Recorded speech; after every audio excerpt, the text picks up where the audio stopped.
everyone. Welcome to this week's Essex Free Library Crafternoon project. I'm sorry this video is a few days late being posted.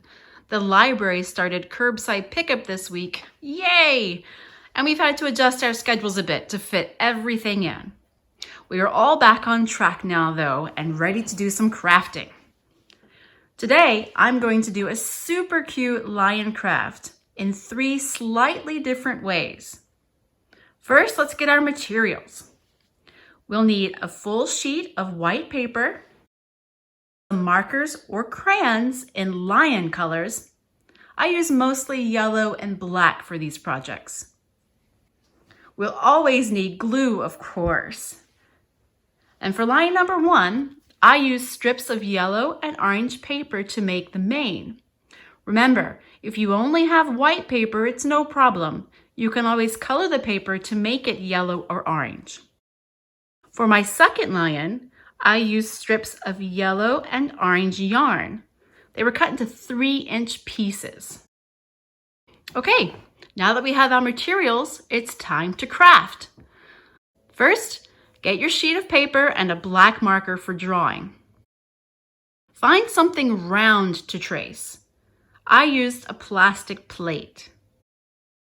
Trace the plate. For one lion, I used plain white paper.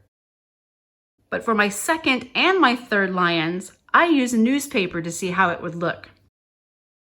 After you've traced your circle, color the whole thing yellow. Then use your darkest crayon or marker to draw a lion nose, a mouth, eyes, and ears. Right now they look a bit like yellow bears. They really need a mane to look like lions.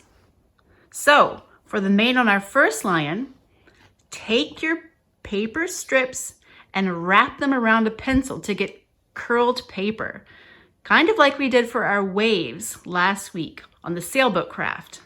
Once the paper is curled, glue it around your lion's face. Now it looks much more like the king of the beasts. If you're using pieces of yarn, use the glue to attach the yarn around the lion's face. That makes 2 kings of beasts. As a third example, I simply colored my lion, face and mane, on a piece of newspaper. I then clipped the paper of the mane and folded it up to make it stick out a little bit. There, we have 3 mighty lions. Thank you so much for crafting with me today. See you next week.